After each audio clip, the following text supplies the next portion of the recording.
and welcome to another episode of Grassroots Racer. Tonight's guest has been a winner in the state championship rounds as well as being a podium in national rounds for Formula Ford, and is hoping one day soon he'll be racing in the Porsche Michelin GT3 Cup Challenge. He's currently racing in Formula Ford with Ball and Racing, so it's a big welcome to Cody Donald. How are you tonight, Cody? Yeah, good mate. I'm enjoying the night so far, and good to get on here and have a chat about racing. So I'm excited. Yeah, it is. What got you into motorsport? So how did you first start? So my family's two-wheel background. So I've got an uncle, Cam Donald, that races Isle of Man, still races to this day. My dad, Darren Donald, he raced two wheels as well. Back in the day, he raced a 250 GP bike, got into dirt bikes, stuff like that. So it's kind of, I guess, almost come in the blood, bit of a two-wheel background. And then I got onto the two wheels, and Dad saw me as a bit of a hazard, so he took me off it straight away when I started warming up my tyres when I was on the dirt bike. We ventured from obviously that day, and then we got in touch with the go-karts, and since then the rest is history. And it's good. So how long were you involved with motorbikes? Not too long? Not too long. It was more. What was I? I was probably about 5, 6 when we started going up to Broadford, because Dad would be racing most weekends and all the club weekends and stuff, just more for fun at that stage once we come along. So myself and my brother and Mum would go up and support Dad, and then my brother got into it, Jaden, and he had a couple of wins and stuff. It was more like just a family sport for us, and we'd all get up there and have some fun. Broadford was the place for us to go, and that's kind of where my childhood was, growing up on weekends.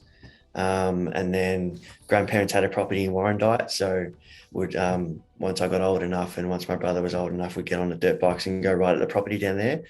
And then my brother got into racing, and then he stopped and ventured into basketball. Then I went into the basketball path as well. And then after that, found a high cut place once my brother was on tournament in Queensland representing Australia. So me and Dad took a day out and we went to the high carts. It's called the Kingston Park Raceway in Queensland. And that's literally how it kicked off at the high carts. Come back to Melbourne. Dad did a roof for a guy by the name of Simon Cousins. His son Mitch raced. He had a go-kart, and then Dad said, all right, let's go down the track and see what it's all about. And we ended up buying a go-kart a couple of weeks later. And what year did you start racing? So that was back into 2012. And then we started in 2013 in rookies. And then I realised I was too big for rookies, so we went straight up to junior light. So we did junior light towards the back end of 2013, and then got into junior national heavy in 2014. Raced there, won a state championship 2014, and ventured around the country, finished 10th at the national championship, and podiums in a couple other state championships. And then 2015 did junior heavy again, mostly like country series, Golden Powers, nationals, state championships, and tried to get as many wins on the board as we could and create a little resume for myself. And then we jumped into seniors as a 15-year-old and finished second in the nationals as my first year in K3 senior. So that was cool. And then for finishing second, it was either, Dad kind of gave me a choice. He said, well, you can either, because once you get second for the national championship that year alone, you're able to go to France to represent Australia in the World Championships. So he said you can do that, or if you want, you can start trying Formula Ford, because we were brought up around through Adam Macro, and obviously he raced Formula Ford back in the day. So being in contact with him, he said, give Formula Ford a go and see what you think. And I decided to go with Formula Ford and started that way. Do you regret not going to France, or do you think Formula Ford was the best choice? Good question. Obviously France for the experience would be really cool. Obviously traveling the world, being in Europe, that'll be really cool. But being so young, I didn't really know what to expect. And obviously it would have been a really cool experience, but I thought there was more on offer. It was more of like a one-off race meeting with the France team. Obviously it could have led to something major if I had done well, but a lot of uncertainty. But knowing that there was a couple of years that would do with Formula Ford, we thought, no, let's give this a go and stick it here and just keep it in our wits and just go about business down here. Yeah, one thing I noticed about the France is, like, if you were to go over there, you would only have to practice for that weekend to actually learn the track. Yeah, it's Like, it's not knowing what you're getting as well. Like you don't obviously you end up with a go-kart, you don't know who your mechanic is, you don't know. It could be just a local janitor at the car track, you just don't know. Um, so yeah, and plus being Europe, the tracks are completely different, grip levels. Would have been an awesome experience, but definitely don't regret it. I'm enjoying what I'm doing now today and yeah. so when you got to Formula Ford, did you start with bowling straight away, or did you have a different? No, so we started in a McGale. So we did our first kind of so it was with our years of Formula Ford, they've been kind of like on and off. So we do it's like the first year we did was with Dean Randall, Tree Motorsport. So got brought up through with Dean Randall, and then Wayne Mackey was a mechanic. He now works at Erebus. And then obviously Tom was there helping out as well because he'd previously just won the championship. So we got in through there, through Dean Randall. And then after that, we thought, like, because we didn't even know Borland was around. And then we thought, oh, he's in brace sides and Australian owned, Australian made. So might as well give it a go. And then, yeah, we got in contact with Adam Macro again. And then he got us in with Mike Borland. And yeah, we started that way. And yeah, we've been with Borland for like the last 2 or 3 years. But mostly we do our stuff privateer. And then back in 2018, I had a knee injury, so I was out for 6 months. So that year was a whitewash. I hyperextended my knee backwards. That put me out. So I came out around 1 in 2018, I think P4 in the championship, and then I hyperextended my knee backwards just before Queensland. So that rode off the year. And then 2019, don't even know what we did in 2019. It's definitely Formula Forward. And then obviously the years with COVID and stuff. And then, yeah, back with Borland this year. So we cart our car around ourselves and do what we can ourselves to keep the budget down. And then Borland oversees what we're doing. And yeah, we get the manufacturer support from him. And it's a great group we're with. So we're very happy. Yeah. What'd you do to your knee? Like, So I was running. I have a little 5K loop that I do. And I was running and then I was trying to push myself to go a bit faster towards the back end of the 5K. And then, yeah, I ended up pushing a bit too hard and uneven ground running on the roads. Yeah, hyperextended it backwards and wasn't too good. Had to get the green whistle, put me out a bit. So, but no, it's all good now. So I haven't ran since.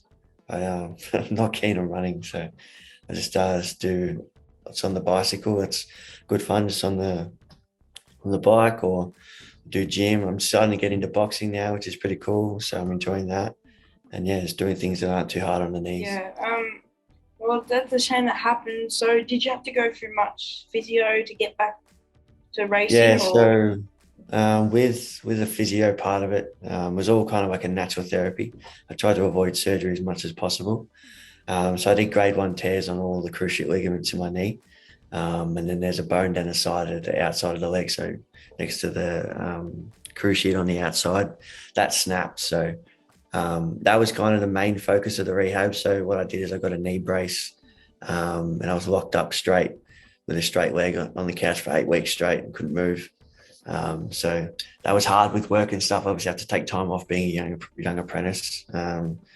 And yeah, it was 8 weeks locked straight. And then they slowly started to increase the movement. So I get 30 degrees, 45 degrees, and then 60 degrees, and then slowly get it that way and then get it massaged out weekly. And then I had my little resistance bands that I was using most nights. And yeah, just trying to stay in shape, eat healthy, because obviously I wasn't burning any calories. So with the food down a bit and so I didn't blow out. But yeah, all good now. I still get a bit of obviously aches and pains today, but it is what it is. You just got to put up with it and still do my rehab a little bit. And yeah, it's all good so far.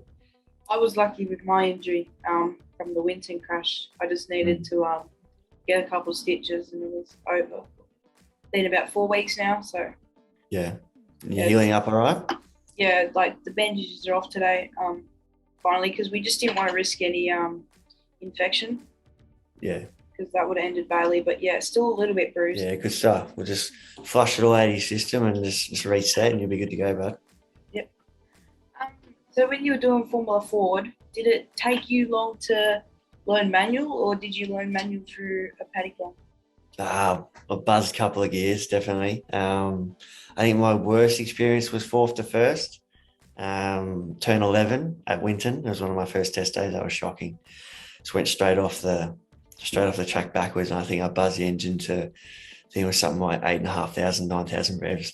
It wasn't good at all. But yeah, buzzed a couple of gears. Had a little paddock bomb at Warrandyte, so that was pretty cool. Buzzed the gears on that, and then never drove it again. So, but yeah, obviously, yeah, learning the H pattern was something for me, and even still to this day, you buzz a couple of gears when you're shifting. But it's part of racing, part of Formula Ford. It's fast, it's fun, and yeah, I love it. With the Formula Fords, you said you were mostly independent. Have you been in a proper team environment before, and do you find it different? Yeah, I was with a team last year, Ultratech Racing. So it was Glenn Jagger and Ollie Haycoop. They were a great team. And then yeah, we kind of moved on from that, and then got in with Borland. And Borland's been great. But yeah, being with a team, you kind of like, rather than me doing the data myself and talking to Dad, and you're coming in, you're talking to it, you're getting that, like, I guess, like another opinion, another one watching what you're doing, another one seeing how the car's reacting, things like that. Another one to just like bounce ideas off, and then obviously being Mike Bourne, he's the best person to bounce ideas off. He's made the cars, manufactured them, knows them inside and out. So it was kind of a no-brainer to partner up with him this year. And yeah, it's kind of, we do things, yeah, independent, but like I said, he oversees everything, and he's definitely there supporting us and helping us out. So yeah, it's more kind of like, yeah, we're basically part of the team this year. You also said that you'd like to race in the Porsche Michelin GT3 Cup Challenge. What do you think about this category, and have you had a chance to drive a Porsche yet? Haven't had a chance to drive a Porsche race car yet, road car. So it was a Porsche GT2 RS. That was really cool. I drove that through a friend of mine. And yeah, love that day. The car was really fast. And yeah, that was at a charity drive day. So they raise money and spread awareness to certain categories of life and things like that. So it was a cool weekend to be a part of. And yeah, it's either like the Porsche Michelin GT3 Challenge or even supercars like now, because you weigh it up, you look at TV times and things that are going to attract sponsors and stuff. When we look at Porsche, it's, I think personally more expensive. And then it's that first year of not getting TV. So it's hard to come up with budget for that. So I think if we turn towards Super 3, you get that TV exposure with Super 2 as well, because they're a combined class. So I think we're more towards leaning towards that in the future rather than the Porsche. But yeah, time will tell. We'll just focus on this year, and we've got a job to do, and got to try and win this championship and let our racing do the talking. Yeah, 100%. And I think getting into the development series would be very good exposure, especially in Super 3 or Super 2. If you can do some pretty incredible things like in Super 3, stick with the Super 2s, you'll definitely get a name for yourself there, and you can, lots of people. Yeah, 100%. 100%. Well, classic example, you saw Kai Allen on the weekend hanging out with the Super 2 cars, and they were ranting and raving about him all over the TV. So that's just what he wants. So it's pretty cool. It's a good little thing. So did you used to race Kai Allen in the same class? No, I was always a couple of years older. So he would be, say, like, I think it was cadet 12, and I'd be in junior heavy, and then I went to seniors, and he was junior light. So we actually sold our IME engine to him, and he ran that in junior national light and won a lot of races with it. So it's good. He's a good driver, and yeah, he's got a bright future ahead of him. Well, most people know Cooper Webster and Jay Hansen now, but they probably didn't know him when they used to have battles. Then when they were battling for the #1 play. Yeah, back in the go-karts, they were always neck and neck every race weekend. It'd be Cooper, Jay, and then obviously Kai Allen got in there as well. There'd always be a good race when the rookies are on, or cadet 12s. And yeah, it's always good to go up to the fence and watch that race, because there's always a 4 or 5 way battle. Yeah. That was good fun. I reckon that category, like when those guys were racing, that was when it was most competitive. Yeah, pinnacle of the racing, huh? Yeah, it was good. It's always good to watch. A lot of excitement. I mean, like, my best championship was when I was at the States in cadet 9. I was on par to finish second in the championship, I think. And on the last lap at Pucker for the final round, You know that long left-hander coming onto the straight? The Yeah. right-hander before, I thought I had everyone covered, and I moved out, and one kid slid underneath me, and he pushed me wide. Like it wasn't purposely smack me, but we rubbed side pods, and it threw me off a little bit. And then 4 other kids passed me, and I came 4th in the championship by 1 point. Oh, really? Far out. So It was kind of a one line to that last complex, isn't it? It's kind of a one line. So when you go wide, you're kind of on the dirty stuff, yeah. Yeah, but the thing was, I come out of the downhill left-hander. I'd gone fully to the inside, thinking they'd already moved over. And when I pulled out, it was there and passed me. Yeah, bit of a good, huh? move, but... You learn from your mistakes, man. You'll be right. Onwards and upwards. Yeah. So you work as a plumber for now until you get a full-time race seat. What is your ultimate goal as a race car driver? Well, yeah, qualified plumber, like you said. Enjoying plumbing is good fun. But yeah, probably supercars is probably the goal for me. I think Formula One is a bit out of the question. I think I'm a bit too old for that now.